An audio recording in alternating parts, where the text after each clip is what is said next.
What if I told you that the chaotic, unpredictable world of dating isn't as random as it seems? That beneath the surface of every new connection, there's a hidden blueprint, a kind of emotional DNA that shapes how a person loves, fights, and connects. What if I told you that you can predict how someone will behave in a relationship, not with a crystal ball, but with a little bit of psychological insight, and that you can gather most of the crucial information you need within the first few weeks of meeting them? This blueprint can tell you whether they're likely to cling to you, needing constant reassurance, pull away just as things start getting serious, communicate their needs openly and honestly, live with a deep-seated fear of abandonment, or struggle with true emotional intimacy. And the crazy part? This isn't magic, it's science. It's called attachment theory. Most people reveal their attachment style almost immediately through tiny, unconscious cues in their words and actions. The problem is, we're not trained to see them. We're often distracted by the initial spark, the chemistry, the hope of what could be. We mistake anxiety for passion and independence for emotional unavailability. Most of us simply don't know what we're looking for. Today, that changes. Think of this as your field guide to the human heart. You're going to learn how to identify every attachment style, not just in others, but maybe in yourself too. And by the end of this video, you'll start seeing these patterns everywhere, connecting the dots from past relationships in a way you never have before. In fact, I can almost guarantee you'll probably recognize your ex. Let's dive in. Most relationship problems don't start in relationships. They start much earlier. Psychologists call this attachment theory. The basic idea is simple. The way people were loved growing up often shapes how they behave in love later. And that creates 4 major attachment styles: secure, anxious, avoidant, and fearful avoidant. Let's see if you can recognize them. Let's start with a scenario. Imagine you send a text to someone you care about, maybe a new partner, or a friend you're just getting to know.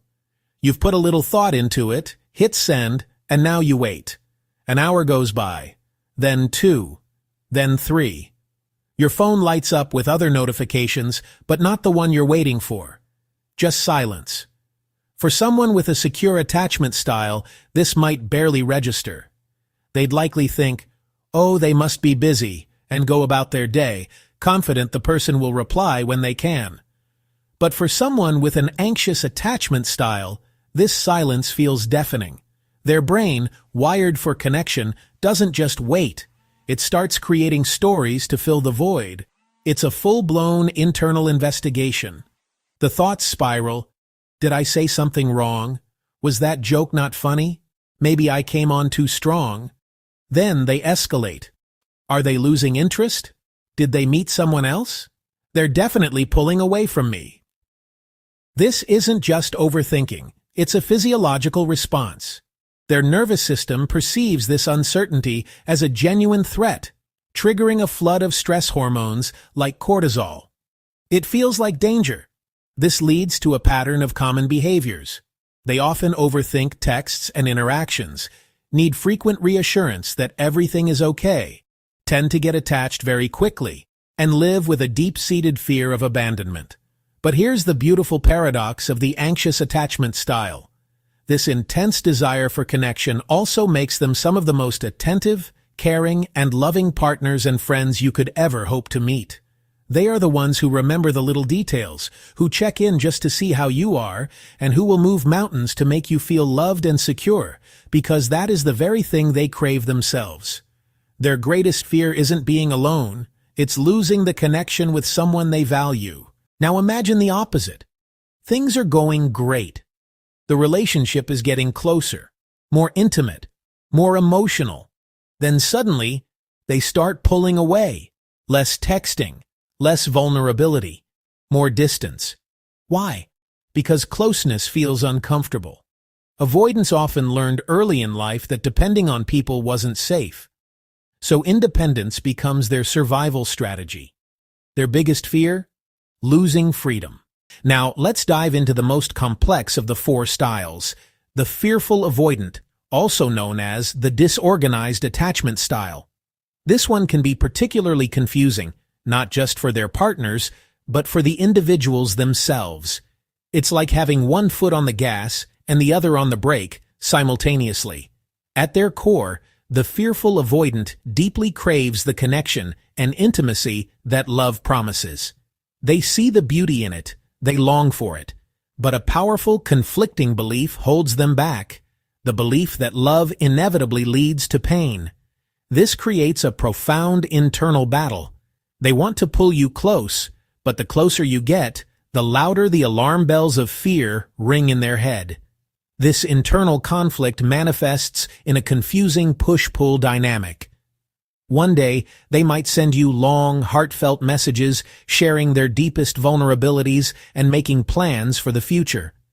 The next day, after you respond with equal warmth, they might retreat into silence or send a curt one-word reply. This isn't a game, it's a protective mechanism. This creates the classic, and often exhausting, hot, cold cycle. This pattern is often rooted in a childhood where their source of love was also a source of fear or pain.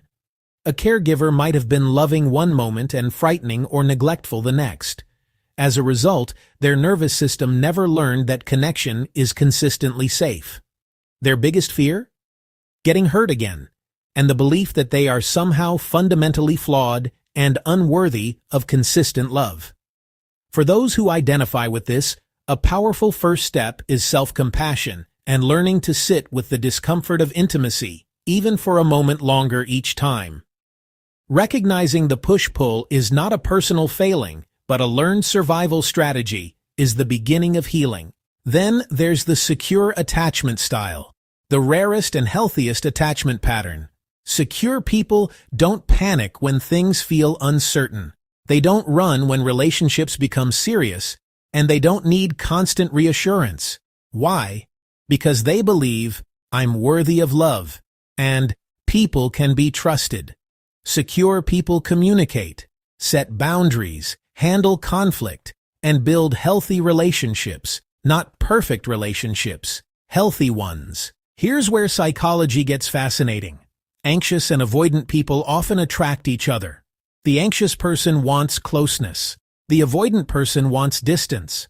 The more one pursues, the more the other retreats. And both people unknowingly trigger each other's deepest fears. This creates some of the most emotionally intense relationships imaginable. The goal isn't to label yourself. The goal is understanding yourself. Because attachment styles aren't permanent. They're patterns. And patterns can change. The moment you become aware of your attachment style, you stop repeating relationship cycles automatically, and that awareness may completely change the way you love.